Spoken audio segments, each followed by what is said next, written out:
7-8 წუთი რჩება ჩემი საავტორო გადაცემა კონტექსტის დაწყებამდე ფორმულას პირდაპირ ეთერში უნდა მოვახერხო მე მოვასწრო ვიდეობლოგი მე ვისაუბრებ კონტექსტში თემაზე 2008 წლის ომი ჩემი სტუმრებიც დავით სიხარულიძე და ანდრო კოცილიძე მეტწილად ამაზე ისაუბრებენ თუმცა დღევანდელ მნიშვნელოვან საკითხებზეც გეოპოლიტიკურ ჭრილში ვისაუბრებთ რა საკვირველია 7-8 წუთში კი არა უკვე 6 წუთში მე უნდა ვისაუბრო სხვა რამეზე თქვენის ნებართვით ახლა მიაქციეთ ალბათ ყურადღება რომ არც მიკროფონი მაქვს არც განათება ხარისხი როგორც ხმისა ისე გამოსახულებისა არ არის სათანადო უხარისხოა მაგრამ ამიტომაც ვლაპარაკობ ესე ხმამაღლა ვცდილობ კია მე ახლა ვსკროლავდი და შემოვხვდა ინფორმაცია იმის თაობაზე რუსები ადასტურებენ რომ მომავალ კვირაში ან უახლოეს მომავალში მოდი ასე ვიტყვი, გაიმართება პუტინისა და ტრამპის შეხვედრა, თუმცა ამერიკიდან ამგვარი დადასტურება არ არსებობს. ყოველში და ერთადერთი რაც არსებობს არის ის, რომ ტრამპი მოითხოვს, რომ მანამ სანამ არ გაიმართება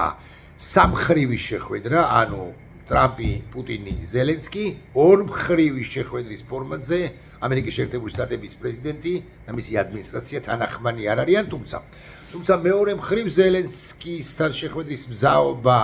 დაადასტურა პრეზიდენტმა პუტინმა, პრინციპში დაადასტურა, აი იმ ბანდიტს რო უწოდებდა იმ ზელენსკისთან შეხვედრის მზაობა და ნახოთ მოკლედ როგორ განვითარდება მოვლენები. ნებისმიერ შემთხვევაში ხვალ უკვე ჩვენი დროით ვარცდები 4-ზე არაოდნავ გვიან ტრამპი გამოაცხადებს იმ მეორადი სანქციების თაობაზე 9 საათი გახდა ამასობაში და მე უნდა შევიჭრა ეთერში მეორადი სანქციების თაობაზე რომლებიც დაუწესდება მეტწილად იმ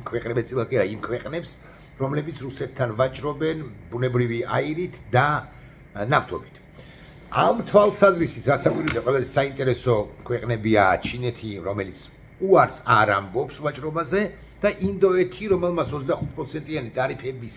გათვალისწინებით 25%-იანი არის მოცემულ ეტაპზე დაწესებული, უკვე დაწესებული, ცოტა დაიხია უკან და ეძებს ალტერნატიულ გზებს, რთულიც არის პრინციპში ალტერნატიული გზების მოძიება, მაგრამ შეერთებული შტატების წნეხის გაძლება კიდევ უფრო რთულია ყოველ შემთხვევაში ინდოეთისათვის. ეს ფაქტია, თან ინდოეთის ხელისუფლება შეუდარებლად უკეთესია, ასე ვიტყვი, ვიდრე ჩინეთის ხელისუფლება ადეკვატურია, მოდი ასე ვიტყვი,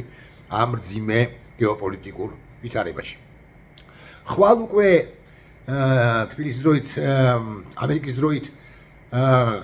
დღის 4 საათზეა, თბილისის დროით შესაბამისად ღამის 12 საათზე ვაშთო, ესე იგი 6 საათი, არა 8 საათია სხვაობა მოგეხსენებათ, გაიმართება კავკასიისთვის ძალიან მნიშვნელოვანი ამბავი. ნიკოლა ფაშინიანი, ილჰამ ალიევი და პრეზიდენტი ტრამპი ერთმანეთს ოვალურ კაბინეტში შეხვდებიან და იქ ამერიკის შეერთებულ შტატებთან ერთად ხელი მოეწერება სომხეთისა და აზერბაიჯანის საბოლოო შეთანხმებას. კარგად ხსნი, რაც ძალიან მნიშვნელოვანია, იმიტომ რომ ამერიკა შემოდის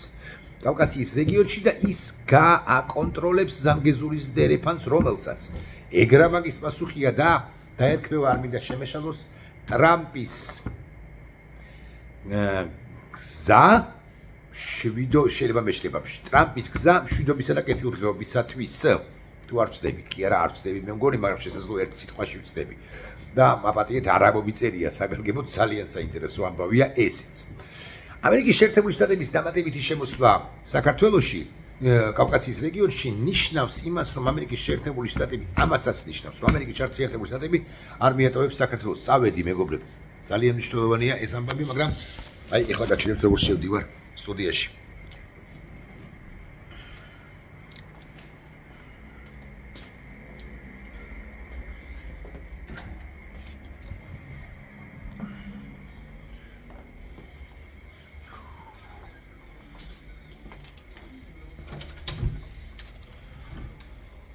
ადინომ დაამთავრა და ჯიჟი და მე შევდივარ. ეხლა სტუდიას გადააწყობენ და დავიწყებ.